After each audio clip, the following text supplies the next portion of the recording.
If you want an Arkham Origins review, if you've played Arkham City, imagine it being more glitchy, having less collectibles, the collectibles being pretty much the same, and the story being different. That's Arkham Origins, right? How do I rate this game? I give Arkham City a 10 out of 10. I would say it's one of the best games ever made. I would say it's flawless. What do I do about Origins? What do I do? What do I give it? I give it, if Arkham City was a 10, right? So Arkham Origins, it's the same game with a different story, a pointlessly complicated unlock system where you have to do stuff in order. It's glitchy even though it's copy pasted. The city's dead. What can I? Is it a 5? Do I go in the middle? Is it a 0? Is it a 2? Is it a 7? Do I completely ignore the existence of Arkham City? What do I give it? This is an issue that the games industry is having quite a lot, actually. The reason being is that games development is more and more costly, so you want to, and the thing is, it's all an evolutionary process. The jumps are going to be naturally smaller because you're going more towards that perfect formula, that perfect game, right? So you expect smaller changes with each release. So how do we evolve our ratings? How do we evolve our expectations, our perception of the game? Now, if I were to rate Arkham Origins based off purely the quality, it would probably be a 7 out of 10. Probably a 7 out of 10. But as having played Arkham City, having done everything, and having played Arkham Asylum, I was disappointed by Arkham Origins. So what do I give it? Do I give it a 6? Do I give it a 5? Something around that. Is your rating though changed because of the expectations of the game, or because of the actual previous games, or because of the expectation of the game isolated in itself? So by that I mean, would you say that Arkham Origins is a disappointing game on the whole, or would you say it's disappointing based on your expectations, or in light of Arkham City? Arkham City, as I said, was the perfect game. So why would you change a perfect formula? I have no problem. I'm not going to say Arkham City, but because the way I see it is, whatever game that, sometimes it's a naive way of doing it, but let's say there's a game, right? Let's say it was an online shooter, and the next iteration you had to pay full price for.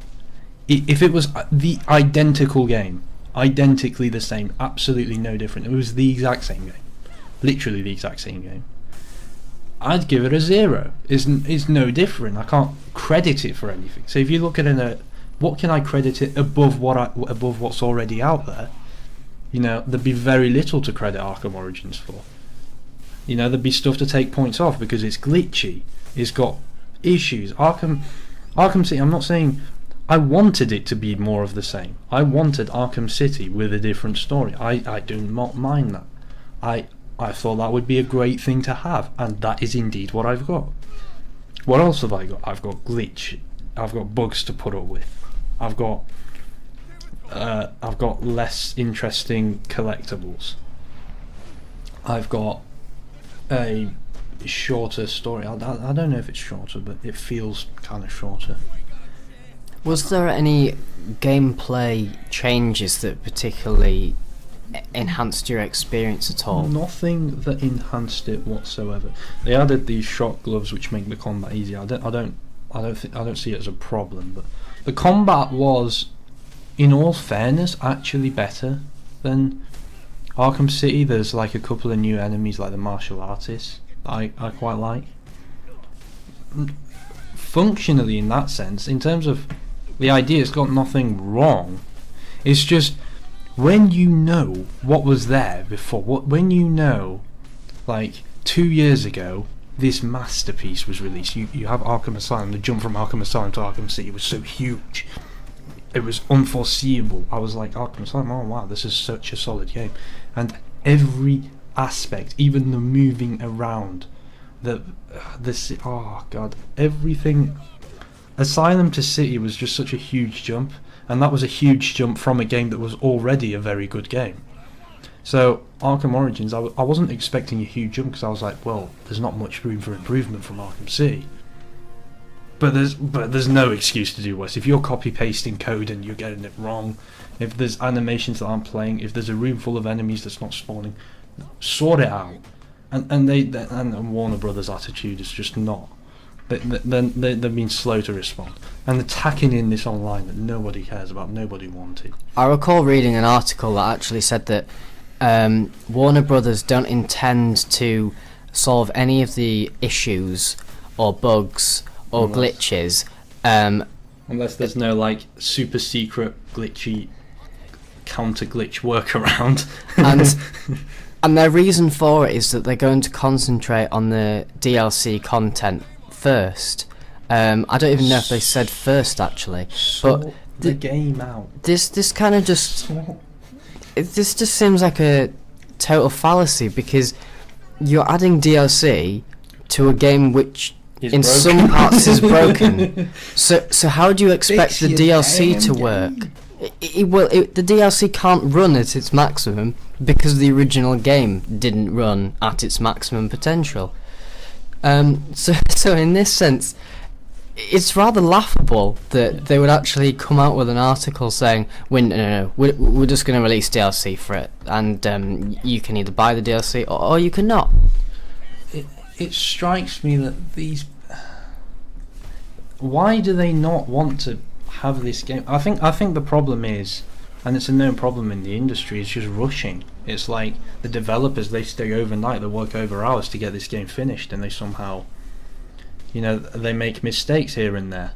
They're just rushing to get games out, and I think this is bad practice. If you rush to get a game out, you're not going to get a good game. The top quality games have, more than 2 years in development. You don't come out with a AAA finished, solid, tested, proven product that brings plenty of new stuff to the table within a year. You just don't. You need experience, you need a big budget, you need talented developers, you need a big team, you need all of this stuff, right? You can't just poo out content every year and expect it to sell, and then release DLC and expect consumers to take it. I mean, some people do. And yes, we were actually referring to Call of Duty then. And another guilty developer of this, and I'm very disappointed, to be honest, that I went and played Battlefield Bad Company and Bad Company 2 and Battlefield 3, all very high quality games, and then I bought Battlefield 4 purely on the basis of, why is this getting criticised so much? And I know that sounds like a really random reason to buy the game, but I genuinely bought it in disbelief of how bad the game was. And I thought, no, I have to see this for myself. And I went and played it, and when I was playing online, I actually saw the game improving as the developers did the patches. But it's hilarious. I mean, I was seeing online changes from day to day for a game that had been in development already for apparently 2 years, and I felt like I was playing alongside Battlefield 3 DLC. And I felt like I was playing Battlefield 4 beta just extended. So to kind of take the piss, I felt like I was playing Battlefield 4 Extended Edition, which was just a DLC of Battlefield 3. So I don't really know where these developers are going when they were saying, oh yes, this game's very high quality, sold to the shareholders, a solid shooter, one of the top online shooters, etc. You get these like, what is it rated? Like, can we have a look at what this game is rated on Metacritic? Yeah. So I mean, I played Battlefield 4 beta on the PC, and some hardware. A lot of people were having hardware issues. This was 2 weeks before release. The game was not running on some people's PCs. This is a game that has copy pasted. Has it copy pasted? You've played BF3. Oh yes, it's copy It's pasted. copy pasted. It's okay. It's got some features that are different, but they are not enough to credit you it go on the as. Battlelog forums and they're like, commander mode, levolution, i.e. scripted building falling down in the middle of a level. Actually, what Levolution does is destroys your involvement, because you'll go into the game and you'll be having a good match, and then the building will fall down, and if you are on that building, no matter what you were doing, there's no warning, that building's going to fall down, and it says you got killed in action. I had no involvement in this. This is fine, but can I not please be invincible and just fly out in a parachute, and then the building fall down, and then it changed the map, rather than it just kill me, just flat out kill me, and say, oh, it was your fault because you were in that building. No. I had nothing to do with this. I was on the building, it got hit by a plane. That's got absolutely nothing to do with me trying to gun down someone else while on the building. So it's just, these developers, sometimes you feel like they're making changes for the sake of making changes. Like in Arkham Origins, they made the unlock system, instead of unlocking whatever you want to unlock, they made it so that you have to go through an unlock tree, and you have to unlock things in a certain order which have no relation to each other whatsoever. Boom. So why do you make changes if you want to desperately prove that you're trying to do something? Do nothing. If you've got a perfect product, sit on it. You deserve to cash in on Arkham City. You can release the game again and again and again with a different story because you've done the work.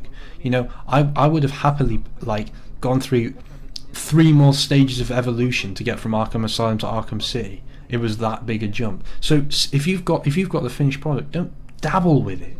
Sit on it, right? If it's perfect, don't mess with stuff that's perfect. Only do it if it makes it better.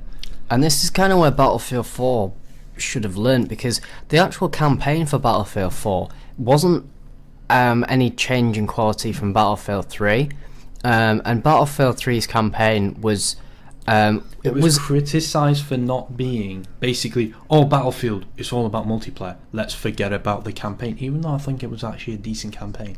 It was short and sweet and snappy, and in that sense it was quite good for a campaign. It was a good campaign. There was even a book about the story. Like, people just dismiss it because it's like, oh, you buy Battlefield for the online, why do you care about the campaign? So they don't play the campaign, they're like, the campaign sucks. It's like, wait, you're saying it sucks, you haven't even played it. So you're just going off popular opinion. You're just sheeping.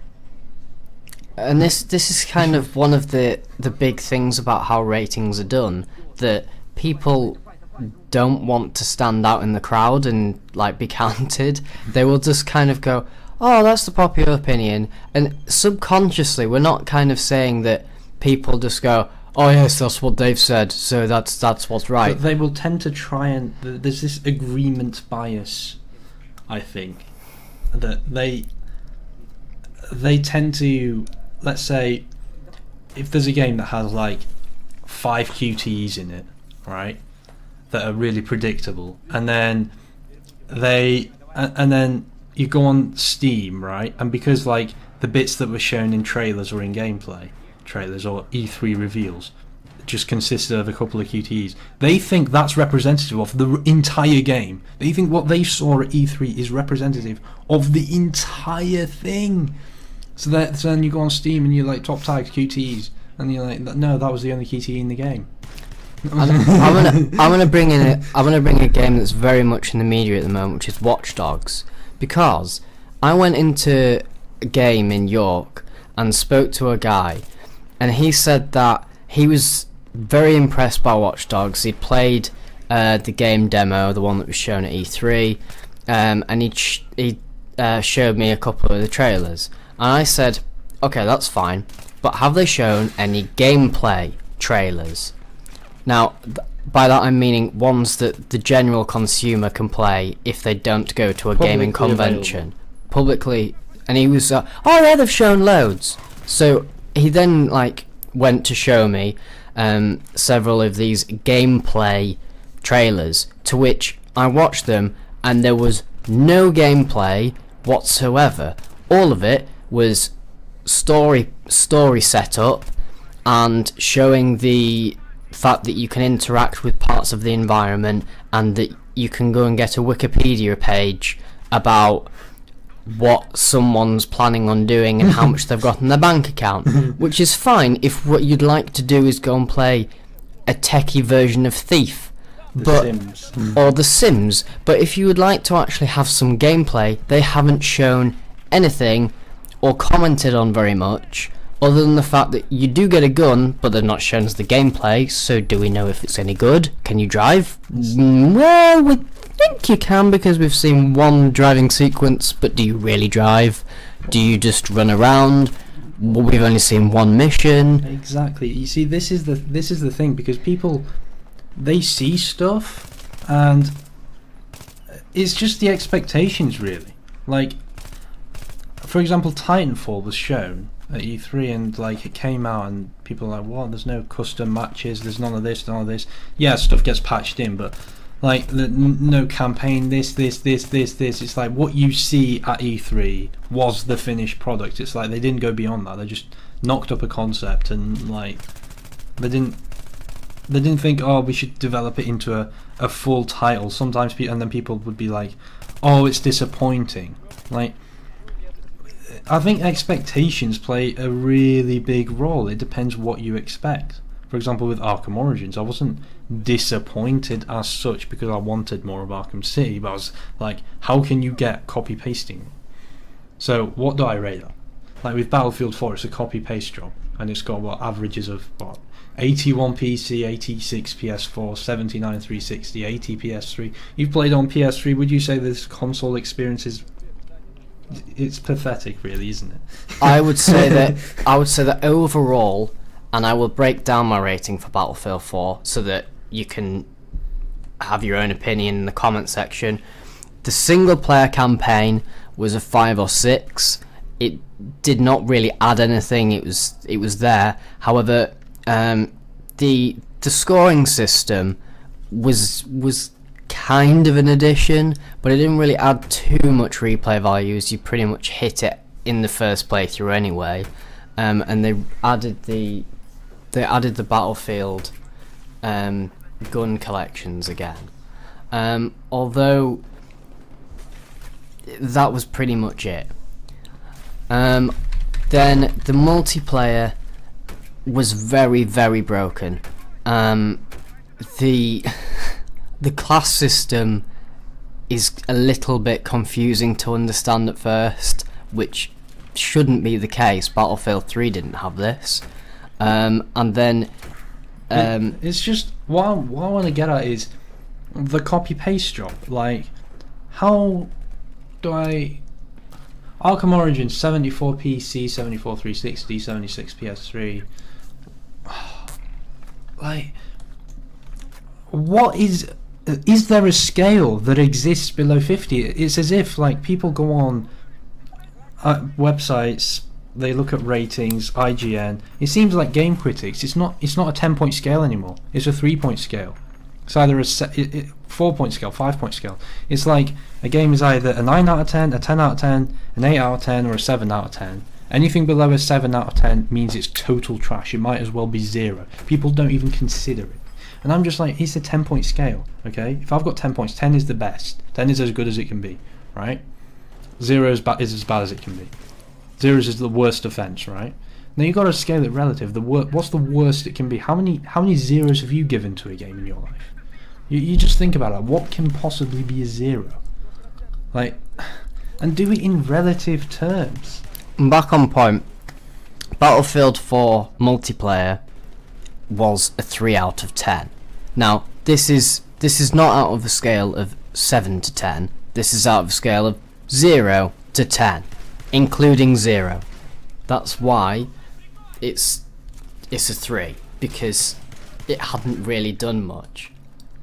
And there is no additional modes. There was a co-op campaign in Battlefield 3 which did have some unique levels in it, which were good and were played. So it's dropped the game mode, i.e. the co-op mode, for a campaign which is of equal quality and length as Battlefield 3, and for a multiplayer which is lacking features and which was very, very glitchy. And therefore my overall rating is a 4.5 out of 10, giving the campaign a 5 to 6, and the online a 3. So evening out as a 4.5. Yeah. Well, I'd give Arkham Origins about a 5, really, because it's got a good story. I can credit it very well for the story. A lot of people have praised the boss fights as well.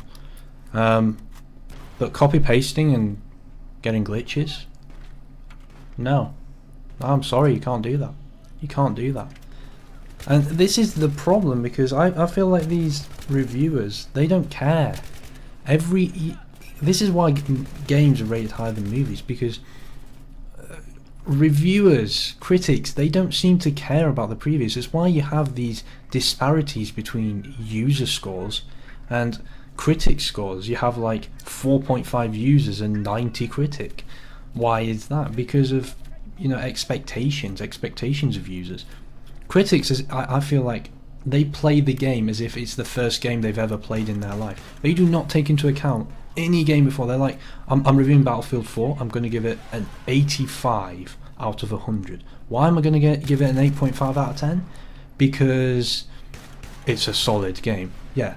What if you've played BF3? What if you've got BF3 premium? So you paid 40 quid for BF3, 40 quid for premium, that's 80 quid, and pay another 40 quid for this, and another 40 quid for premium. Should I do that? Is it worth my time? Is it worth my money? It's because it's not just the money. You could have infinite money, right? It's the time. You don't have infinite time. Nobody does. So this is what they need to take into account. Is it worth your time? Another distinction that needs to be made is quality and experience. Now, I know most people rate the game overall. They just don't kind of think about this, but there's two components really. You might play a game that's like really solid. It might just be, well programmed, high quality, but you might not enjoy it, but you can appreciate the work that's gone into it. It might not be your cup of tea, so to say.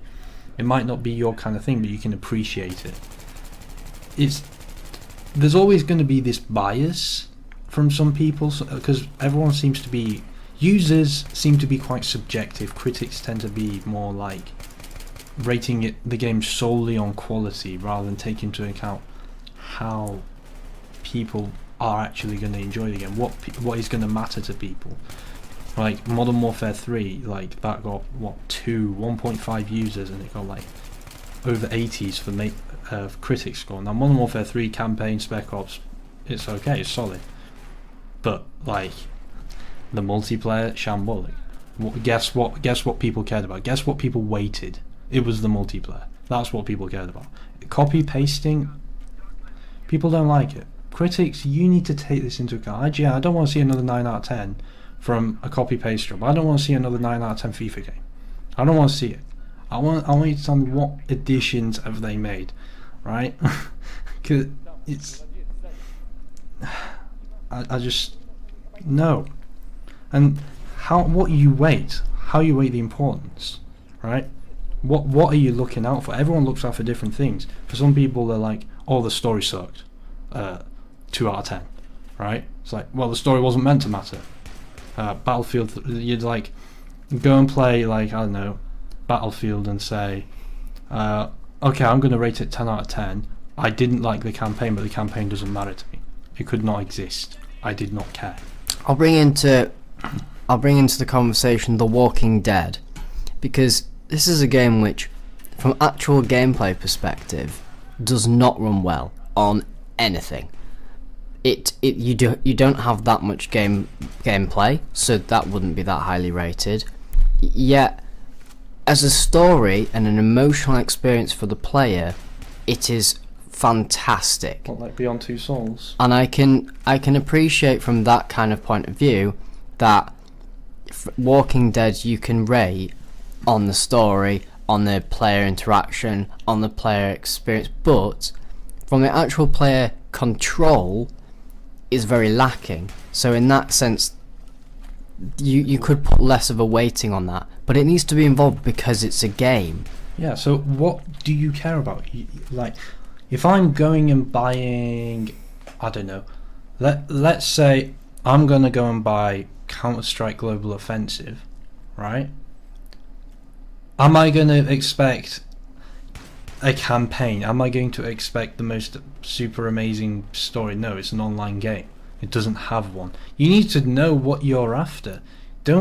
Some people buy games and they're just after the wrong stuff. Sometimes it's not the game's fault, it's your expectations. Like, the game's fine. It's just you went into this game expecting it to be something that it clearly was not trying to be. It wasn't even trying to be that. Some games, I think ratings should be done on what they tried to do and how far they succeeded. I think that's a way to do it. For example, if Arkham Origins were to be evaluated on, okay, it's Batman, but like before Arkham Asylum, story-wise, but the same kind of combat system, fine. I'd accept that. In that sense, it succeeded. But what's it failed on? It's glitchy. How's it glitchy? I don't know. Some idiots screwed up the programming somehow. So it fell short in that sense, but it delivered on the story. So I guess the 76 is fine. But this is not taking into account. Let's say there was so many games. Let's say there was 100 games I wanted to play. I don't have the time to play all these games. And I want to choose which game to play, and I see Arkham Origin, I'm like 76. Oh, 76 out of 10. That's like most of the way there. That's like 3/4 of the way there. Let's go for it. When I've played Arkham City, I've done everything there is to do on it. Just to point out, you just did say 76 out of 10. Just stop you on that, because it's quite funny. I have 100. Yeah, whatever. 100-point scale, 10-point scale makes no difference. Everyone just uses the last 30 or the last 3. That 76 out of 10 would be fucking insane! But yeah, it's just that these ratings do not really reflect. I just think they're kind of useless. If every game's getting like a 70 or an 80, how am I meant to know which ones are the copy-pastes, which ones are really worth my time? For example, if I got Remember Me, it's not copy-pasted from anything, it's brand new, it's got 65. Battlefield 4, it's got like 80, something like that. And I'm like, oh, I should go and play BF4 if I've played BF3. No, tell me if it's copy paste or knock some points. Start the game at 0. This is my thing. Start the game at 0. Don't start the game at 10 out of 10. What can I discredit it for? Oh, it's a glitch. Knock down a point. No, what does it add? So that concludes my discussion of ratings. Help me to do this. That's it, I have to leave now. You don't shoot him, millions will die. Get down on the ground! I said get down on the ground!